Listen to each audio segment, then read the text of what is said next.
Ok, nous sommes le 2 juillet 2013, il est 6h44. Voilà.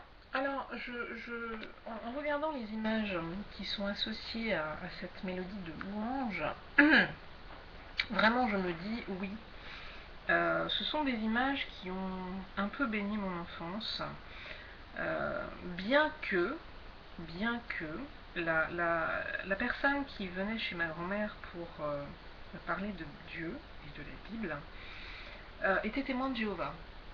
En tous les cas, la base est globalement, je dis bien globalement, la même, la parole de Dieu. Maintenant, je n'ai pas été vérifiée si dans la Bible des témoins de Jéhovah, mais c'est évident, il y a de grosses différences avec les Bibles autres, catholiques, protestantes, etc. Dans le sens où déjà le nom Jéhovah doit être cité beaucoup plus souvent, et en sachant que Jéhovah en fait signifie le Dieu d'actualité, le Dieu du présent. Voilà. Et ce n'est pas forcément le nom du Dieu des témoins de Jéhovah, mais c'est le Dieu d'actualité. Donc on trouve aussi le nom Jéhovah dans la Bible des protestants, je crois. En tout cas dans des louanges reprises par les protestants. Donc voilà. Par rapport à ça, je me suis dit, encore une fois, c'est au moins la deuxième fois que je me suis dit hier ou avant-hier, enfin ces derniers temps, il va falloir impérativement qu'un dimanche matin, au lieu d'aller au culte qui est rendu au sein de l'église à laquelle je me rattache depuis peu, mais depuis peu seulement, qui se trouve dans le 13e arrondissement et qui s'appelle la Porte Ouverte, il va falloir que je me rapproche des protestants qui sont dans mon quartier, c'est-à-dire dans le centre de Paris, ici, du côté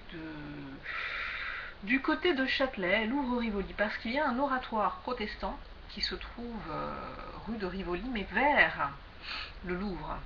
Voilà. Et vraiment quelque chose me met à cœur, Dieu peut-être ou pas, mais quelque chose me met à cœur d'y aller. D'y aller parce qu'il faut vraiment nouer un relationnel de proximité avec des frères et des sœurs en Christ.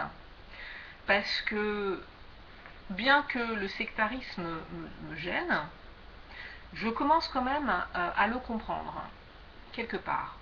C'est-à-dire que la plupart des gens qui ne croient absolument pas en Dieu ne pourront pas supporter très longtemps notre présence, tout comme nous-mêmes, nous risquons, en fréquentant des gens qui sont vraiment très orientés dans Mahamon, dans le monde, nous risquons de voir ces personnes activer les points noirs qui restent en nous, parce que nous avons encore en nous des points noirs.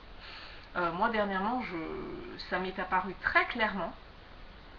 J'ai encore au moins une blessure fondamentale, et j'en parlais avec ma soeur hier, et vraiment, ce qu'il faut voir dans certaines situations, c'est surtout, alors voilà, quel est le problème qui vient de moi, parce que c'est tellement facile de dire le problème vient de ceci, de cela. Non, non, les problèmes que l'on rencontre, il y a une part en nous, il y a une prise en nous. Si on a traversé certaines choses, c'est que nous avons en nous quelque chose qui a permis ça. Et c'est sur ce quelque chose qui a permis ça que nous devons travailler pour éviter absolument ce genre de choses à l'avenir.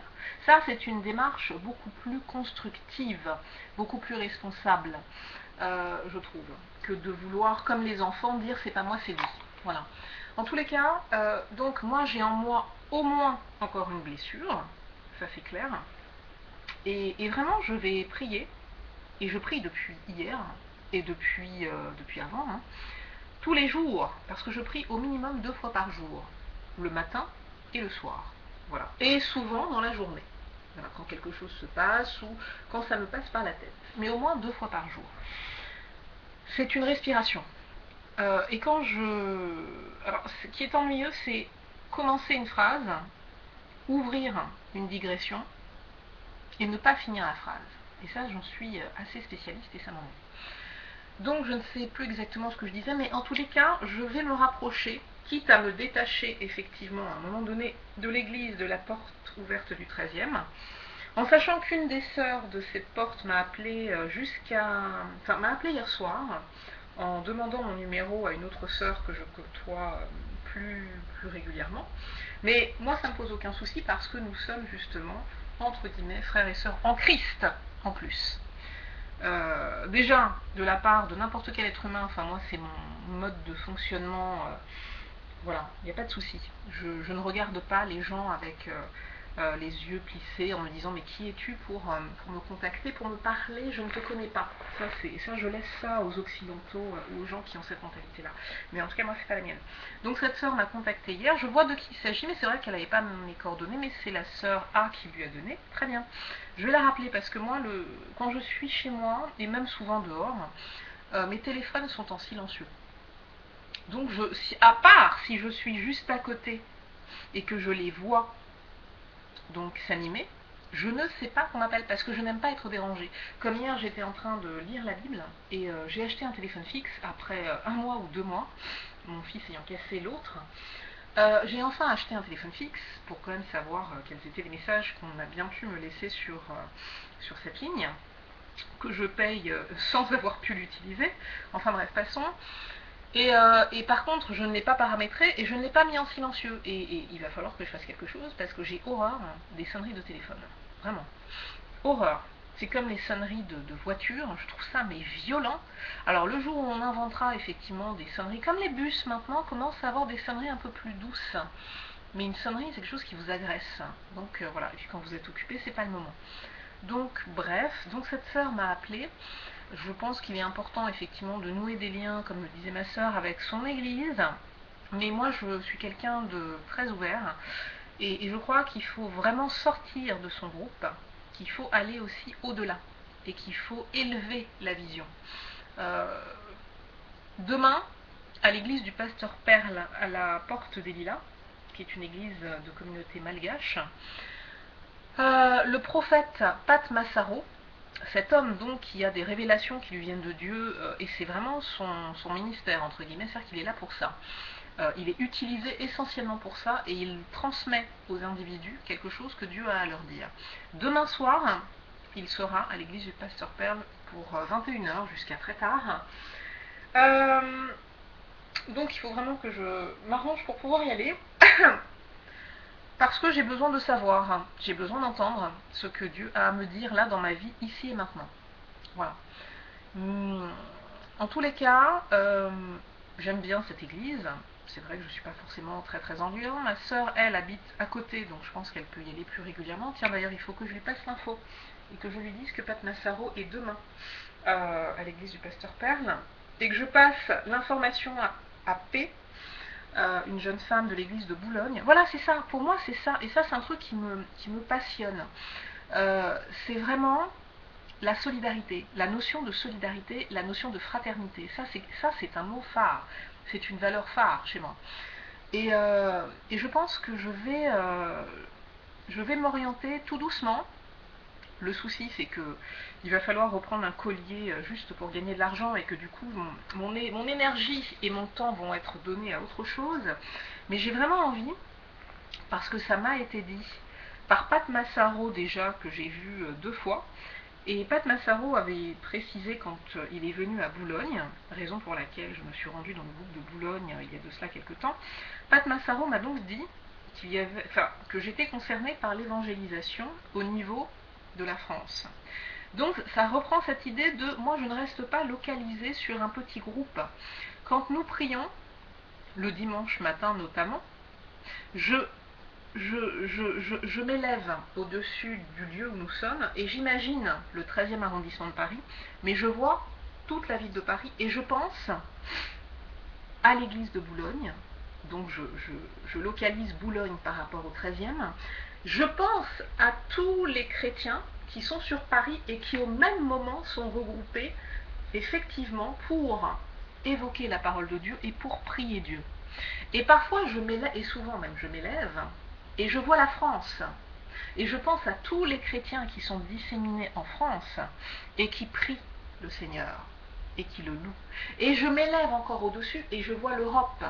Et je pense à tous les chrétiens. Et je m'élève encore et je vois le monde. Voilà. Alors je m'arrête là, parce que je pourrais continuer, voir quoi, le système solaire, mais bon, a priori, il n'y a pas forcément de vie. Une autre galaxie, mais là j'avoue, mes connaissances se délitent un petit peu. Il peut y avoir d'autres vies, j'en sais rien, mais je ne rentre pas dans le débat. Je reste sur la Terre, Et j'ai cette vision, c'est-à-dire que je m'élève au-dessus. Voilà. Et bien que je me sois détachée de certaines pratiques, je pense que c'est lié à quelque chose que j'avais lu et qui est censé me caractériser, et qui est une vibration effectivement d'élévation. Et ça, même si je fais fi maintenant de ce genre de choses, je considère que c'est une réalité. C'est une réalité. J'ai une vision, je crois que c'était appelé aussi holistique, global. Donc je m'élève au-dessus des choses pour voir globalement de quoi il retourne. Je ne suis pas attachée à la partie, j'essaye de voir le tout. Donc, évangéliser pour la France. Hier, je visionnais la vidéo de Mamadou Karambiri sur enseignement.com, et cet homme appartient à quelque chose sur le plan international. Bien. Et moi, ça me convient. Enfin, moi, c'est ce que je vise. Quelque part, c'est ce que je vise. Spontanément, je raisonne dans ce sens. Bon. Donc je crois qu'il va falloir œuvrer dans ce sens. Déjà en allant effectivement près de chez moi à l'oratoire protestant de la rue de Rivoli, enfin, dont l'entrée est située, je crois, rue Saint-Honoré. Voilà, vraiment prendre contact avec ce groupe qui réunit tous les protestants du centre de Paris. J'habite le centre de Paris, je vais y aller, c'est logique. Et du coup, on va pouvoir tisser des liens, et il faut fonctionner effectivement en réseau. C'est important dans le monde de malades dans lequel nous vivons. La solidarité, la fraternité est importante. Moi, j'ai toujours raisonné comme ça. Donc, moi, l'idée de connecter après les groupes, déjà, m'insérer, j'ai aucun mal à aller dans des lieux que je ne connais pas. Donc, faire connaissance de gens, après, nous sommes humains, donc il y a des gens qu'on apprécie plus que d'autres, ça c'est normal. Maintenant, voilà, et après connecter les gens, ça c'est un truc que j'adore faire. Enfin bref, donc il y a du boulot, vraiment il y a du boulot. Il y a du boulot, il y a des choses à faire, moi je l'ai toujours dit. Il y a des choses à faire, il y a plein de choses à faire. Tout ce que le monde fait, mais à sa façon, c'est-à-dire avec une hiérarchisation, avec une exclusion, avec des bases, c'est la pyramide, hein, avec une base énorme, et plus on s'élève, plus c'est mieux, mais moins il y a de place, donc moins il y a de monde, ce qui veut dire qu'on exclut une quantité de gens, en leur faisant croire que quoi ? Qu'ils n'ont pas la capacité pour. C'est pas une question de capacité, c'est une question de place. C'est pas pareil. Donc voilà. Et on voudrait faire croire aux gens que quoi, qu'il y a une majorité de gens qui sont nés pour être des esclaves et pour être des subalternes et pour être des ramasse-crottes. Non mais il faut arrêter quoi, c'est n'importe quoi. C'est n'importe quoi, mais ça c'est le monde, et c'est bien pour ça que je le déteste depuis très longtemps. Depuis que je suis confrontée à la pyramide, et j'ai été confrontée à la pyramide dans le cadre de mes études. Quand j'ai commencé à prendre en pleine figure la pyramide, quand par exemple j'ai envoyé une demande pour changer de fac, pour quitter la fac de Paris-Intolbiac, qui ne faisait que des sciences économiques et du droit, en gros de la géographie, des trucs comme ça, pour aller faire de la psycho, parce que ça me parlait, et que la psycho se faisait notamment à Saint-Denis. Saint-Denis m'a répondu capacité d'accueil atteinte. Donc là j'ai été confrontée à la pyramide. Et le fait qu'on me dise non, j'ai dû rester dans quelque chose qui ne me correspondait pas. Alors on peut revenir à l'origine et se dire mais pourquoi as-tu choisi quelque chose qui ne te correspondait pas? Mais pourquoi aussi vit-on dans une pyramide? Je suis désolée. Pourquoi ne vit-on pas dans un monde où on peut se tromper et reprendre ce qui nous correspond et voilà, et il y a de la place pour tout le monde? Non, dans une pyramide, il n'y a pas de place pour tout le monde. Il y a beaucoup de place aux échelons les plus bas, les plus pourris, les plus inintéressants, et je suis désolée. Même parmi les jeunes qu'on appelle ou qu'on pointe du doigt comme étant des jeunes dits de banlieue ou autres, tous ne sont pas nés avec une mentalité d'esclave. Et certains aspirent à autre chose. Donc ne pas leur permettre effectivement de travailler ce qu'ils portent en eux sous prétexte qu'ils n'ont pas pu passer par le système d'écrémage de l'éducation nationale qui ensuite leur permettrait d'avoir accès à des choses qui leur correspondent, je dis c'est grave. Donc ce monde-là, tout ça pour dire qu'ayant été confronté à ça à l'âge de 18 ans, je déteste, j'ai une haine profonde de ce monde qui ne permet pas aux individus déjà de se tromper, on n'a pas le droit de se tromper, et même pour les personnes qui ont fait les choix qui leur correspondent dès le départ, on est dans une pyramide. Donc il n'y a pas de place pour tout le monde. Et parfois les places sont réservées plus ou moins ouvertement à certains. Voilà, en fonction de leur naissance, de leur relationnel, de ceci, de cela. Donc même si vous êtes très bon, eh bien vous ne passez pas parce qu'il n'y a pas assez de place. Et ça, c'est fondamentalement injuste. Donc ce monde me fait chier, ça je le répète, je crois, à chaque fois, mais c'est une réalité.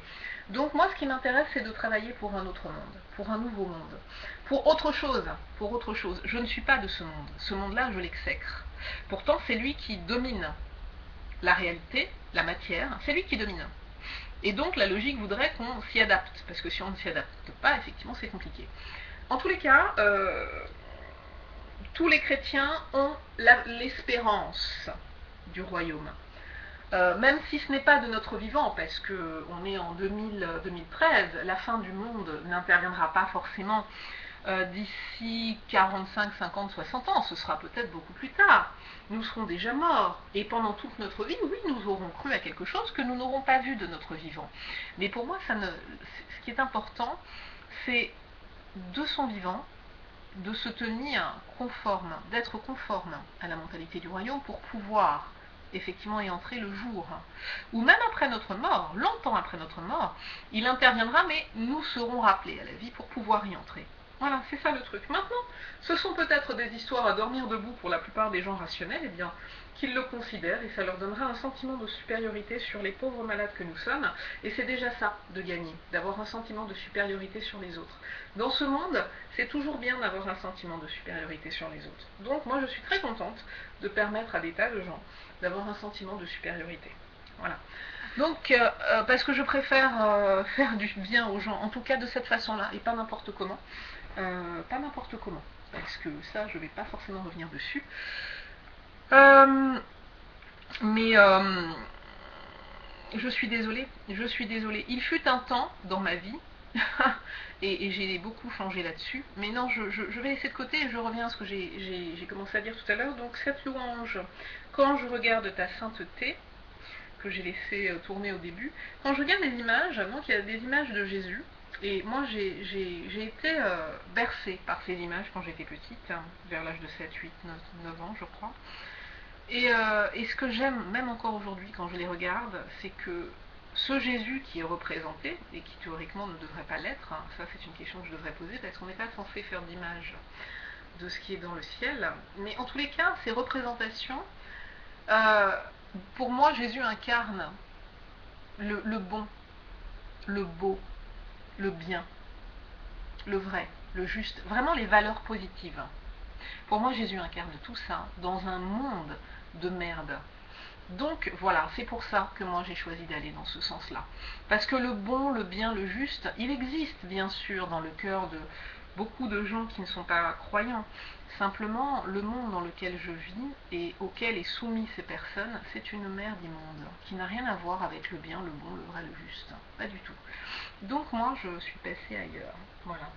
Mais je ne cherche, on dirait que je me justifie, et c'est même pas se justifier, pour moi c'est évident. C'est évident. En tous les cas, je ne vais pas lire ce matin parce que il est un petit peu long. Oh, ouais, il est un peu long. Il y a 6 chapitres, il est plus long que les autres. Mais je dois lire prochainement l'épître de Paul aux Galates. Ou alors il faudrait que je ne lise qu'une partie. J'ai pas envie de tout lire. Pas ce matin en tout cas. Ouais, pas ce matin. Et puis c'est toujours pareil, c'est-à-dire que la Bible que j'ai, c'est une petite Bible, enfin de format classique.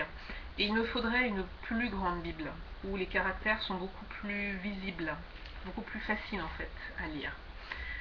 Donc l'épître de Paul aux Galates, plus tard. Ou alors je vais juste lire, mais alors après il faudrait retrouver.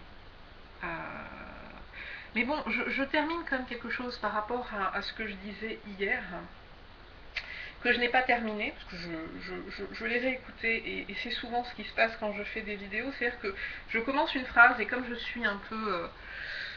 je vais pas me comparer à quelqu'un d'illustre, mais quand j'étais en première S, en première scientifique, mon prof de maths m'avait surnommé Marilyn la Proust des mathématiques. Alors je trouvais ça marrant parce que Marcel Proust et moi avons les mêmes initiales, M et P.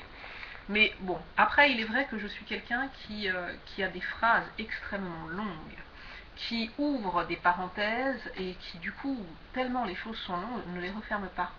Donc c'est très ennuyeux parce qu'on a vraiment... parfois quand j'ai réécouté certaines de mes vidéos, je me suis dit mais waouh, enfin voilà, fais attention quand même. Donc là du coup, ce que je disais hier, et je ne reviendrai pas dessus, hein, mais c'était vraiment la vidéo pour expliquer pourquoi j'ai passé en privé pas mal de vidéos. Là j'en avais une centaine, hein, peut-être 130 en ligne, et là j'en ai 96. Donc il y en a énormément qui ont été voilées. Bon, en tout cas, je crois que le principal point qui crée conflit avec les personnes qui ne sont pas chrétiennes, c'est pas le seul forcément, mais c'est l'un des points principaux, parce que nous vivons dans un monde qui est dominé, je le répéterai toujours, pour moi par trois choses. L'argent, bien sûr, le sexe en deuxième et le pouvoir en troisième. Voilà. Ce sont les trois mamelles de Babylone. C'est vraiment les trois axes du monde dans lequel nous vivons, et monde qui est dominé par le diable. Voilà. Dont il a la suprématie parce qu'il a été précipité du jardin d'Éden à une époque. Il a été précipité sur la terre et il domine, il règne. Il règne et il en profite parce qu'il sait qu'à un moment donné il va être détruit, donc il fait un maximum de dégâts. Voilà. Et il a servi l'être humain, et il a servi l'être humain pour montrer au Seigneur qu'il avait raison et que l'homme allait le renier, parce que c'était ça le point de départ. Le point de départ c'était ça. Et effectivement, je me répète, beaucoup d'êtres humains renient Dieu et ont renié Dieu. Donc pour le diable, il a remporté son pari, il démontre à Dieu qui a adoré l'être humain, parce qu'il paraît que les anges et les archanges ne sont pas fils de Dieu, seul l'homme est fils de Dieu. Et donc, Lucifer, le diable, qui était le plus beau des anges, a éprouvé une sorte de jalousie. Bien. Il était le préféré en plus. Bon, ça par contre, je ne comprends pas pourquoi Dieu pouvait avoir un préféré. Quand on est juste, on n'a pas de préférence. On peut la ressentir en son cœur, mais on ne l'exprime pas. Voilà. En tous les cas, donc voilà, il démontre à Dieu que ces créatures, voilà, le renient. Mais ça s'est produit déjà à plusieurs périodes, à plusieurs époques. À l'époque de Noé, les hommes faisaient n'importe quoi, il a fallu les détruire. Bon, voilà. Et il y aura une nouvelle arche. Il y aura une nouvelle arche qui ne sera pas forcément un bateau, mais Jésus effectivement reviendra à un moment donné et enlèvera toutes les personnes qui croient en lui et qui respectent sa ligne de conduite. Bien, en tous les cas, et ce ne sera pas une mauvaise chose pour la Terre, parce que la pauvre Terre est détruite de tous les bouts. Quand on pense à tous ces industriels qui dominent le monde, hein, et qui n'en ont rien à foutre de détruire la planète, parce que ce qui compte pour eux c'est la rentabilité à tout prix. Hein, je parle de ça parce que hier j'ai revu quelqu'un que je n'ai pas vu depuis très longtemps, que j'ai rencontré pendant ma période indignée, et c'est c'est le seul, c'est peut-être le seul avec une autre et un autre, oui, enfin, en fait, si, sont des gens en tant qu'individus que j'ai appréciés, mais le fond politique militant, non, c'est terminé. Ça prend trop d'énergie pour trop peu de résultats, et voilà, et très honnêtement, ça vous stigmatise, vous êtes repéré par les forces de l'ordre, vous êtes catalogué, si vous avez des failles dans votre vie, on viendra vous emmerder, donc j'ai pas besoin de ça. Personne n'a besoin de ça, personne, vraiment. En tous les cas, donc je discutais avec J hier, et ce garçon est bon. Ça par contre, c'est un truc, je me dis, c'est incroyable, quoi. Il y a des individus qui portent la bonté sur leur visage. Quand on leur parle de quelque chose, en fonction de leur réaction, on voit à qui on a affaire. Vraiment, et lui, c'est quelqu'un de bon. Même si, a priori, il est athée, bien qu'il m'ait parlé de, Ellul. Jacques Ellul. E2LUL, qui est un pasteur protestant anarchiste. Et il m'a dit que la lecture d'Ellul l'avait réconcilié avec la foi. Et donc j'irai chercher, parce qu'il y a effectivement un bouquin qui a été écrit en 87, j'ai oublié le titre, mais qui semble intéressant.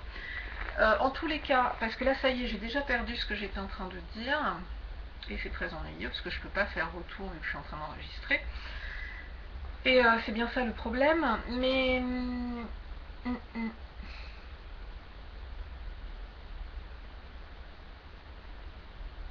Oui, voilà, je parlais avec lui hier soir, et je lui ai raconté un truc qui m'avait choqué dans l'après-midi, enfin un peu avant. C'est-à-dire que c'est la troisième fois hier, en pleine journée, alors ça par contre ça m'a choqué, en pleine journée, il y avait des gens au distributeur de la banque postale à côté de chez moi.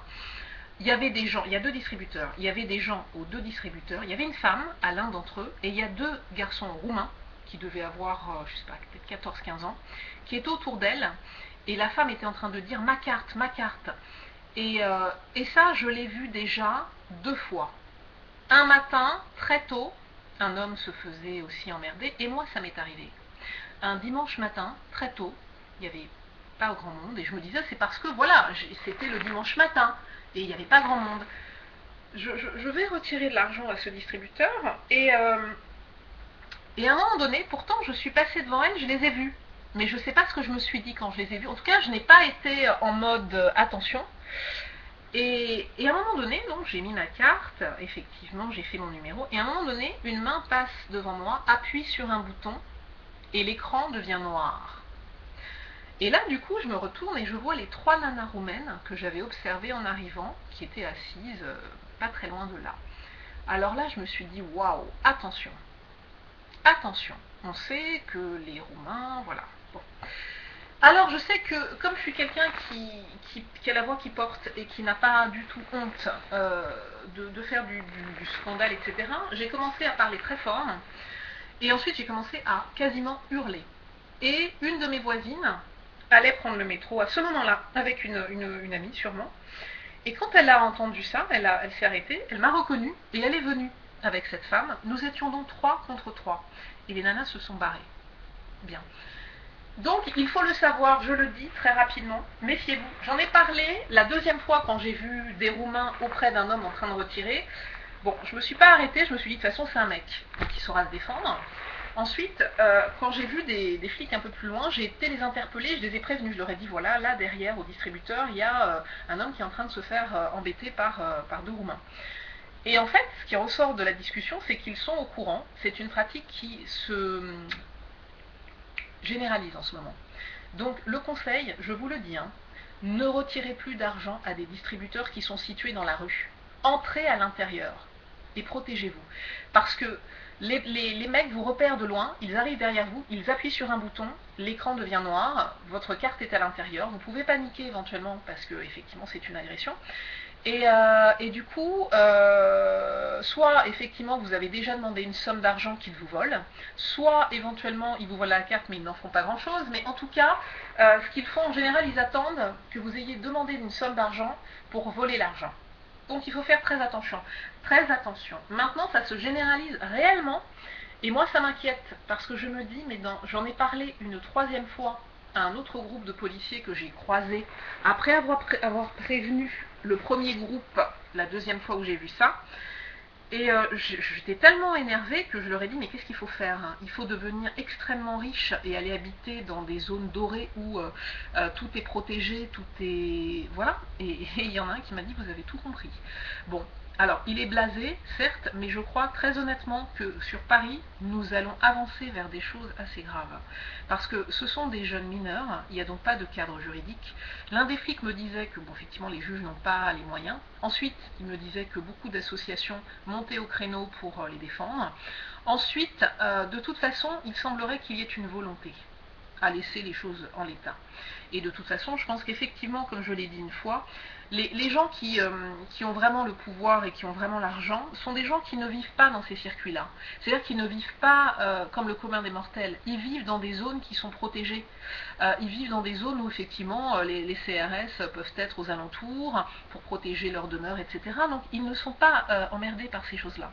Quand ils sortent, ils entrent dans des voitures qui peuvent être surveillées pour aller dans d'autres endroits surveillés. Ce sont des gens qui sont hors du monde. Tout ça ne les touche pas. Mais nous, le commun des mortels, nous vivons avec ces gens-là. Et moi, je pense à un auteur de science-fiction, je ne sais plus lequel, je ne sais plus quel bouquin, mais je me souviens d'un auteur de science-fiction qui avait déjà anticipé, il y a longtemps, une période où seuls ceux qui sont extrêmement riches pourraient se permettre d'habiter dans des zones grillagées protégées par des milices, pendant que en dehors, ce serait la jungle. et où les gens s'étriperaient à tout va. Moi, je crois qu'on avance vers ça. Vraiment, hein, parce que les Roumains n'ont plus rien à perdre. Les Roumains n'ont rien à perdre. En plus, ils savent qu'il y a un vide juridique, que les jeunes ne seront pas agressés, ne seront pas mis en prison, ne seront pas inquiétés. Donc, tout est permis. Et moi, je les ai déjà vus agir dans une rue, traverser n'importe comment. Je me suis dit, waouh, mais qu'est-ce que c'est que ça? C'est incroyable. Donc honnêtement, moi je suis en train, et c'est ça malheureusement, mais les solutions pourraient être globales, mais ça demande une organisation terrible. Terrible. Et il faut en avoir le temps et l'énergie. Parce que ça, c'est inadmissible. Mais en même temps, je pense que de toute façon, ce ne sont pas les hommes politiques qui changeront quoi que ce soit. Eux ne sont que des pantins des industriels. Et donc, j'en étais arrivée à ça. C'est-à-dire qu'en rentrant dans la poste, parce que quand j'ai vu cette femme se faire agresser, je savais de quoi il s'agit, donc je suis rentrée dans la banque postale qui était ouverte et j'ai prévenu le premier mec que j'ai vu qui semblait n'en avoir rien à foutre, donc je l'ai laissé tranquille et j'ai été plus loin et je suis tombée sur une femme qui elle est intervenue immédiatement. Voilà. Ensuite, effectivement, la femme à qui on avait subtilisé de l'argent, manifestement, ou la carte, en tout cas, oui, elle s'est fait voler, est rentrée dans la poste, elle a été mise à part et elle a été reçue par le directeur de l'agence. Je ne sais pas ce qu'il pourra lui dire. Moi, j'ai simplement demandé s'il comptait mettre une affiche, parce que moi, c'est la 3e fois que je vois ça. Et moi-même, j'ai été agressée. Est-ce qu'il compte mettre une affiche sous verre qui prévient les gens? Mais en même temps, c'est délicat, parce qu'il faut dire, ne retirez pas d'argent à ce guichet. En gros, c'est ça. C'est ça le truc. Ou si vous le faites, soyez escortés. Bon, c'est pas dans leur intérêt. C'est pas dans leur intérêt et ça les obligerait à quoi? À envisager de construire des distributeurs automatiques à l'intérieur. Bon voilà, enfin, du coup, ils le feront pas, parce que le gars m'a dit, madame, on peut pas, oui madame, on peut pas, on peut, mais là, c'est pas dans votre intérêt. En tous les cas, moi je le sais, je ne sais pas si je ne regarde pas la télévision, je n'écoute pas la radio, je ne lis pas les journaux. Je ne sais pas si les médias en parlent, mais je crois qu'il faut vraiment le savoir. Il ne faut plus, moi je vous le dis, hein, s'il y a des gens qui écoutent cette vidéo, je vais le mettre comme sur Facebook, parce que du coup hier j'ai repris contact avec J par Facebook, parce que j'ai fait, voilà, je n'y vais plus en ce moment tellement. J'ai posté un truc parce que je suis passée dans le jardin centrale de Châtelet, là, de la tour Saint-Jacques, et je me suis arrêtée parce que sur une espèce de grosse roche était inscrit un poème de Gérard de Nerval. Je suis le ténébreux, je suis le veuf, je suis l'inconsolable, je ne sais quoi, et je me suis arrêtée pour le lire et j'ai beaucoup aimé. Et du coup, je l'ai cherché sur internet et je l'ai posté sur Facebook. Et là, donc a précisé qu'il aimait le truc, et du coup le voyant, j'ai pensé à lui dans la matinée, je me suis dit mais Marilyn, à quel moment est-ce que tu vas vraiment le contacter pour prendre un temps avec lui? Et là comme je l'ai vu, justement j'ai embrayé, je lui ai dit voilà tatata, et puis on s'est décidé pour le soir même, et on s'est vu le soir même, et très bien, et ça faisait longtemps, c'est quelqu'un que j'apprécie beaucoup, c'est un garçon adorable, vraiment. Voilà, donc, et je parlais de ça, et quand je suis rentrée dans la banque postale, il y avait donc une cliente auprès de qui je me suis excusée parce que la femme à qui j'ai parlé en deuxième de la banque postale était avec elle en train de s'occuper d'une histoire de recommandé et du coup elle s'est interrompue pour aller s'occuper de ça. Et je me suis excusée parce que du coup ça faisait attendre son histoire de recommandé, mais elle m'a dit il y a des priorités. Voilà. Et on a discuté, et cette femme est orientée dans le même sens que moi, elle aurait tout à fait pu être indignée, et on était tout à fait d'accord. Et voilà, et on a parlé des industriels, en tout cas elle est d'accord, les hommes politiques sont manipulés par les industriels, et ça c'est très bien qu'elle le sache, et c'est pas eux qui vont changer les choses, et les industriels n'en ont rien à foutre, hein. On a même évoqué le scandale de la vache folle, et les mecs n'en avaient rien à battre, effectivement d'utiliser des carcasses qui étaient moins chères, c'est ça qui était important pour eux, c'est de faire des économies, et voilà, et maintenant si les gens pouvaient s'intoxiquer, c'était pas leur problème. Bien, donc là je vais arrêter parce que je ne préciserai pas forcément pourquoi, mais je vais arrêter, et voilà que c'est bloqué. Et ça fait 40 minutes 43, donc je vais quand même terminer ce que je voulais préciser de la vidéo précédente. Oui, enfin voilà, tout ce qui touche à l'argent, au sexe, au pouvoir, sont des sujets effectivement qui fâchent, comme en théorie la politique et l'Église, la foi peuvent l'être aussi, Dieu. Mais pour moi, quand vous commencez à avoir des discours extrêmement hors du monde concernant l'argent, le pouvoir et le sexe, il y a des conflits, forcément il y a des conflits. Donc moi ce que je voulais dire simplement pour les personnes comme moi, comme ma sœur, comme plein de frères et sœurs en Christ, comme tous les chrétiens qui ne sont pas dans l'apparence et qui ne viennent pas juste le dimanche matin à l'église pour chauffer les chaises, mais qui sommes investis et engagés et qui croyons vraiment sincèrement en ce en quoi nous croyons et qui vraiment le portons, le fait que effectivement il nous soit demandé de nous tenir dans la pureté et dans l'abstinence sexuelle, moi je le fais pas seulement parce qu'on me le demande, parce que je suis convaincue et parce que j'étais arrivée de toute façon dans ma vie à un stade où de moi-même je n'avais plus envie de ce que je vivais depuis des années. Voilà, et quand on alterne, on couche avec des gens et on s'attache à des gens et puis ça se casse la figure et puis on a mal et puis on repart et puis ça recommence et puis ça se casse la... Non, moi j'en ai marre, voilà, terminé. Et dans le monde dans lequel nous vivons, quand vous vous liez sur des attaches qui sont en priorité des attaches physiques et sexuelles, on sait très bien que le désir, ça me nuise. Hein. Avec le temps, on a fait le tour de la question, on connaît la personne, on a marre. Voilà. Même moi, ça peut m'arriver. Après, tout dépend effectivement de l'engagement qu'on a auprès de la personne. Mais si on ne prend pas le temps de connaître quelqu'un, de s'attacher à quelqu'un pour des vraies raisons, et qu'on se met en couple très rapidement parce qu'en fait on veut coucher avec la personne, quand la charge sexuelle sera redescendue, on va se séparer. Ça arrive très souvent. Donc moi, ça, c'est un cheminement qui ne m'intéresse plus. C'est un cheminement qui ne m'intéresse plus. Voilà. Donc après effectivement, le fait d'aller jusqu'à l'idée qui est oui, mais même si on a pris le temps de se connaître, eh bien non, on n'a pas de relation sexuelle avant de s'être engagé devant Dieu dans un cadre qui s'appelle le mariage, ça peut paraître hallucinant, mais c'est un choix aussi. Et c'est un choix qui, pour moi, est beaucoup plus rassurant parce que même le père de mon fils qui s'est marié, eh bien, et puis on en parlait même avec quelqu'un d'autre, mais je pense que, oui, c'est la petite amie de mon frère A, on casse plus difficilement une relation quand on est marié, parce qu'on va réfléchir. Parce qu'effectivement, un mariage, on s'engage matériellement aussi, hein, donc c'est un coût, et un divorce, c'est un coût. Donc on ne peut pas non plus, sur un coup de tête, ou parce qu'on en a marre, et parce que nanana, on ne se sépare pas de quelqu'un aussi facilement quand on est marié. Et donc, le fait de s'engager laisse entendre qu'on est comme quelqu'un qui est capable d'endurer les difficultés. Et qu'on n'est pas du genre à se dire, voilà, il y a des problèmes, on arrête. C'est trop facile. C'est trop facile. Quelqu'un qui ne veut pas s'engager, c'est quelqu'un qui soit n'est pas honnête avec vous et considère que vous n'êtes pas l'idéal, ou c'est quelqu'un qui court après un idéal qu'il n'atteindra jamais, ou c'est quelqu'un qui a peur, effectivement, de ne pas pouvoir sortir d'une relation s'il rencontre mieux, quelqu'un d'instable. Moi, personnellement, je pense que, effectivement, en ce qui me concerne, vu le caractère que j'ai, etc., cette voie-là me correspond. Cette voie-là me correspond. Parce que moi, je ne suis pas quelqu'un de superficiel. Voilà.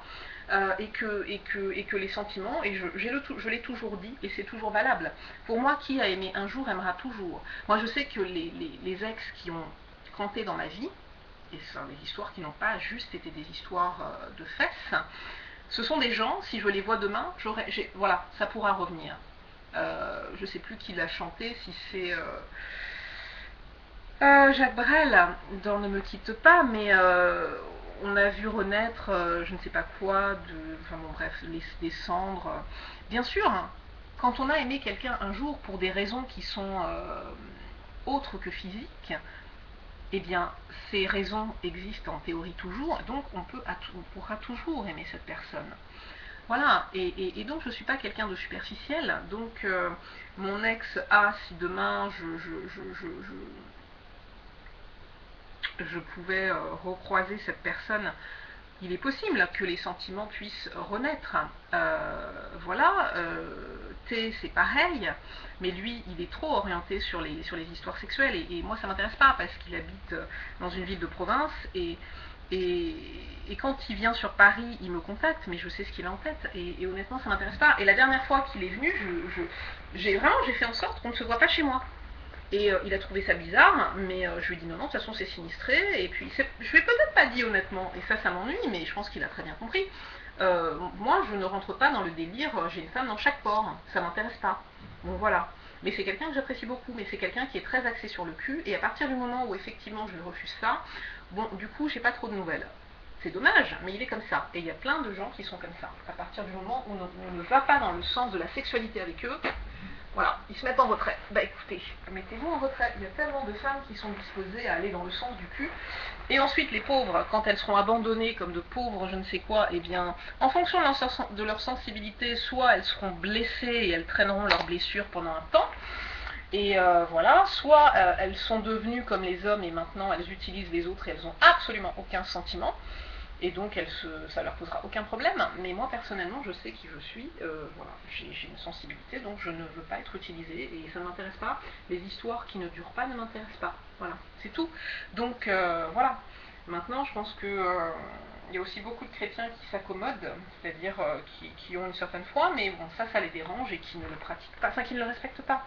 Mais comme je le dis, il y a aussi des chrétiens qui sont intègres et qui ne font pas forcément, qui ne font pas de, comment on appelle ça, de compromis avec ce qu'il aurait demandé.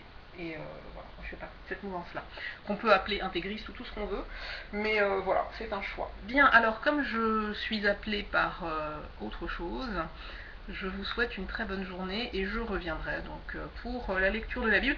Maintenant, il y a des commentaires que je peux faire, il y en a d'autres que je ne ferai pas. En attendant, comme je l'ai dit, de prendre le temps de trouver comment ne plus passer par cette chaîne sans forcément perdre les vidéos qui ont été faites. Ça c'est compliqué. Donc il faut même que j'en parle à quelqu'un dont c'est le boulot. Je pourrais récupérer de mon fils, je vais lui poser la question. Voilà, allez, bonne fin de journée.